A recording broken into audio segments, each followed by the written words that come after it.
Los acontecimientos que habían de darle el golpe mortal a Macondo empezaban a vislumbrarse cuando llevaron a la casa al hijo de Meme Buendía. Comienza así el capítulo 15. Es el anuncio de una profecía, como una especie de foreshadowing quizá. Es el umbral de una tragedia histórica. Es como si Gabo nos dijera: estamos en Macondo, pero ya no es el Macondo que conocimos. Ahora, Macondo empieza a presenciar su propia decadencia a través del olvido, la masacre y el silencio. Y todo empieza con un niño, no un niño cualquiera, sino el hijo de Renata Remedios, o sea, Meme Buendía. Un niño nacido del amor prohibido, marcado por las mariposas amarillas de Mauricio Babilonia, pero también un niño condenado al olvido.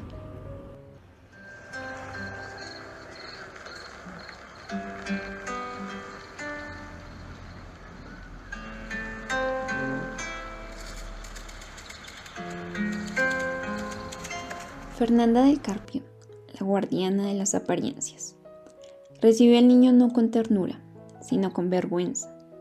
Para ella, el verdadero escándalo no es el sufrimiento, sino lo que dirán los demás, y por eso lo esconde, no en un cuarto, sino en el antiguo taller del coronel Aureliano Buendía, para no matarlo, pero tampoco reconocerlo.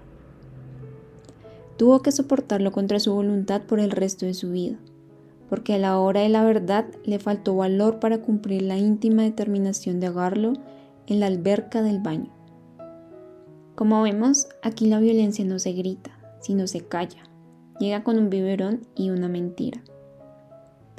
Diremos que lo encontramos flotando en la canastilla. Si se lo creyeron a las Sagradas Escrituras, replicó Fernanda, no veo por qué no han de creérmelo a mí.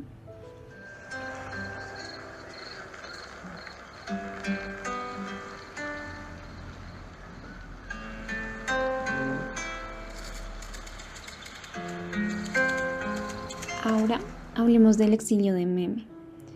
La misma lógica del silencio lo aplica con su propia hija. Meme no fue escuchada ni cuando amó ni cuando sufrió. Y pues tras el disparo que dejó inválido a Mauricio, ella decide callar. Y Fernanda, en su afán de borrar toda huella del escándalo, la arranca de la casa como quien borra una línea en un cuaderno, así fácilmente. Vamos, Renata, le dijo. Y Meme obedece. No había vuelto a hablar ni lo haría en el resto de su vida desde que oyó el disparo en el traspatio y el simultáneo aullido de dolor de Mauricio Babilonia. Desde entonces, todo en su vida fue sombra. Ni siquiera se despide de su mundo como lo podemos ver allí. No se peinó ni se lavó la cara y subió al tren como un sonámbulo, sin advertir siquiera las mariposas amarillas que seguían acompañándola. Allí las mariposas, esas que antes eran símbolo del amor y la esperanza, ahora se conviertan como en una especie de presagio de muerte. Había pasado mucho tiempo cuando vio la última mariposa amarilla destrozándose contra los cristales del tren y supo que Mauricio Babilonia había muerto.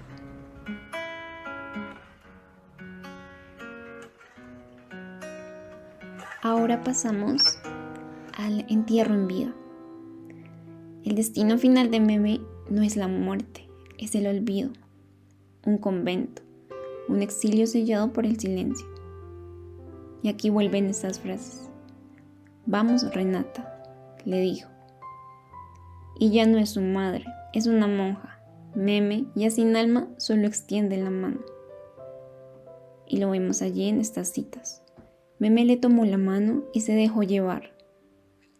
Seguiría pensando en él todos los días de su vida, hasta la remota madrugada de otoño en que muriera de vejez, con sus nombres cambiados y sin haber dicho nunca una palabra, en un tenebroso hospital de Cracovia. Y vemos aquí que si eso no bastara, Fernanda firma el olvido con una frase lapidaria que dice: Renata había expirado en la paz del Señor a consecuencia del vómito negro. Y nunca más se volvió a hablar de ella. Úrsula, 100 años, Soledad Macondo. Eres epopeya del pueblo olvidado, forjado en 100 años de amor esa historia.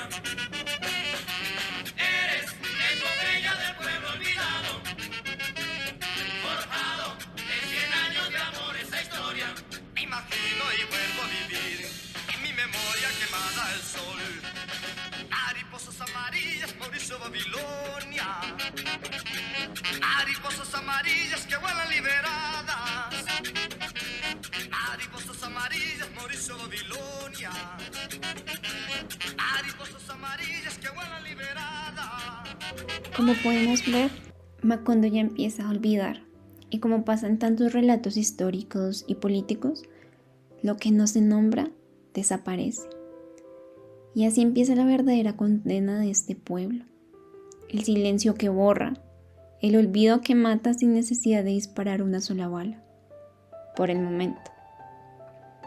Después del silencio de Meme, el relato da un giro hacia lo colectivo, hacia lo que está ocurriendo en los campos de las bananeras, donde fomenta una revolución.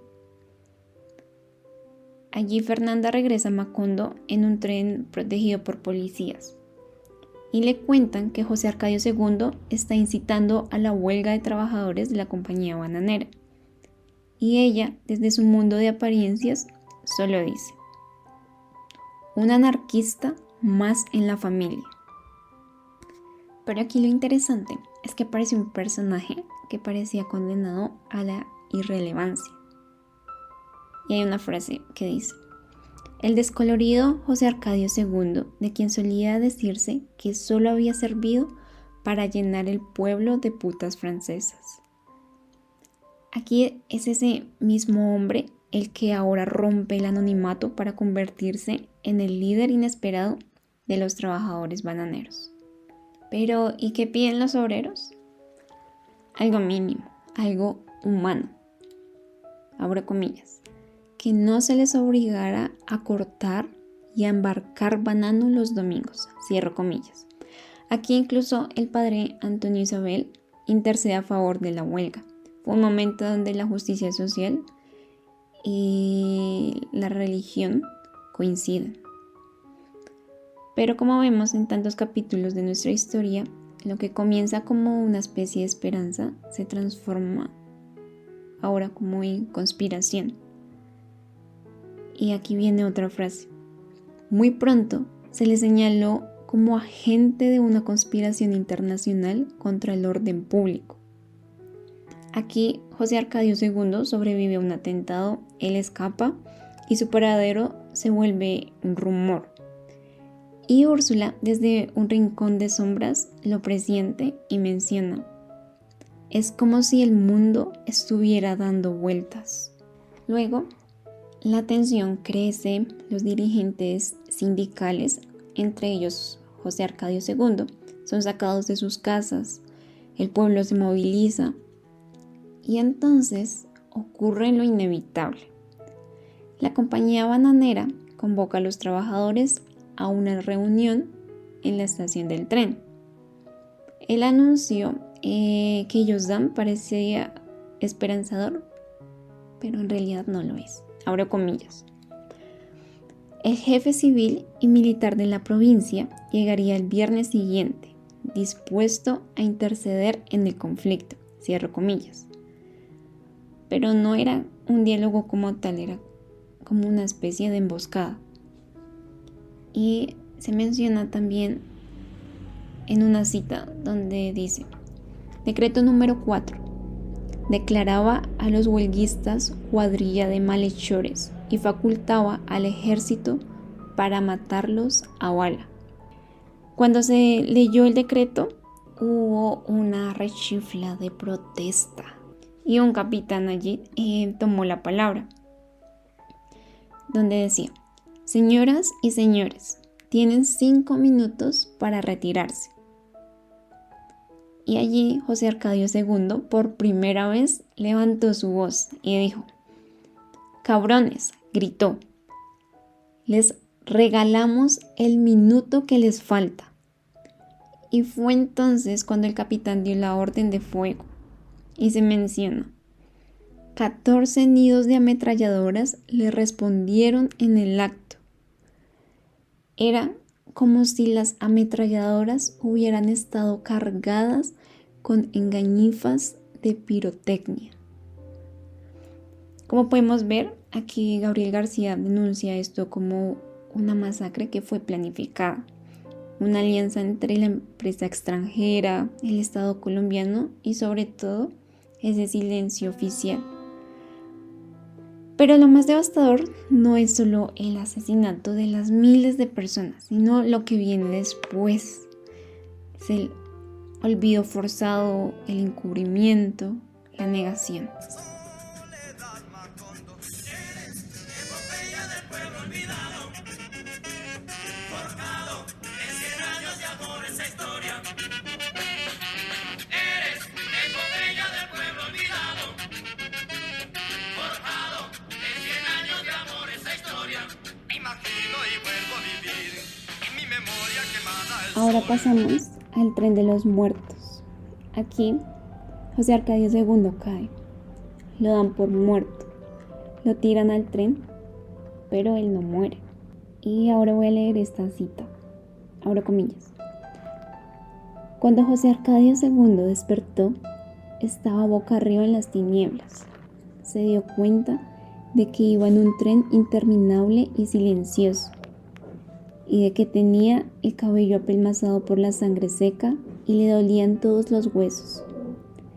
Sintió un sueño insoportable, dispuesto a dormir muchas horas, a salvo del terror y el horror.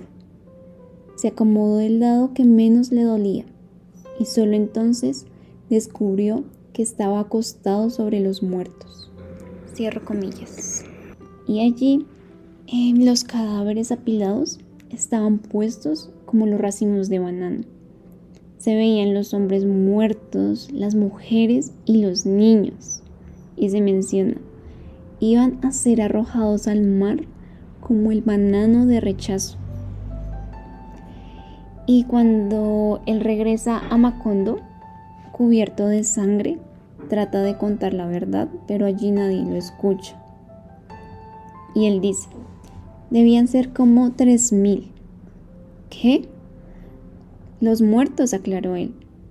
Debían ser todos los que estaban en la estación. Y dice la otra persona: aquí no ha habido muertos, dijo la mujer. Desde los tiempos de tu tío, el coronel, no ha pasado nada en Macondo. Aquí podemos vislumbrar cómo Gabriel García Márquez va más allá del horror físico y nos muestra algo más terrible: la negación. Y esta lo hacen los militares. Vemos que no solo se mata, sino también se borra. Se menciona, ellos mencionan, los militares: en Macondo no ha pasado nada, ni está pasando, ni pasará nunca. Este pueblo es un pueblo feliz. Y se sigue repitiendo esa versión oficial, la cual se impone. Dicen: no hubo muertos. Los trabajadores satisfechos habían vuelto con sus familias y la compañía bananera suspendía actividades mientras pasaba la lluvia.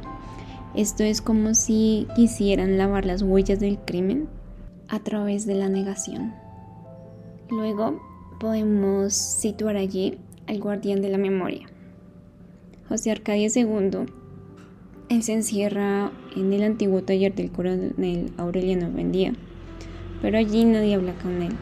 Inclusive nadie lo recuerda, como se menciona en esta frase. El resto de la familia lo olvidó, inclusive Fernanda, que no tuvo inconveniente en dejarlo allí cuando supo que los militares lo habían visto sin conocerlo. Entretanto, él estaba allí con esos pescaditos de oro y él se convierte como en una especie de espectro. Y recordemos que es como el guardián de una verdad que nadie quiere escuchar. Y nuevamente se repiten como esas palabras de Úrsula, donde decía: y era como si el tiempo diera vueltas y repitiera las tragedias. Pues bien, García Márquez no solo cuenta una historia, sino que nos advierte. En América Latina la violencia no termina con la muerte, porque vemos que aquí el golpe final es el silencio. Y recordemos las últimas palabras del capítulo de José Arcadio II. Eran más de 3000. Ahora estoy seguro de que eran todos los que estaban en la estación. Esa frase es más que un recuerdo, porque es una denuncia. Es la voz que insiste cuando todos eligen olvidar. Con esto terminó el capítulo número 15. Gracias por llegar hasta aquí. Pues como bien, este capítulo nos recuerda que las mariposas amarillas no siempre anuncian amor. A veces vuelan como testigos del dolor, pero que si las escuchamos, si las seguimos, quizás nos lleven hacia un lugar donde la memoria venza al olvido. Y pues hay otras imágenes quizá interesantes que se dieron aquí en el capítulo, pero pues que no retomé. Entonces pues para que vayan al capítulo. Gracias.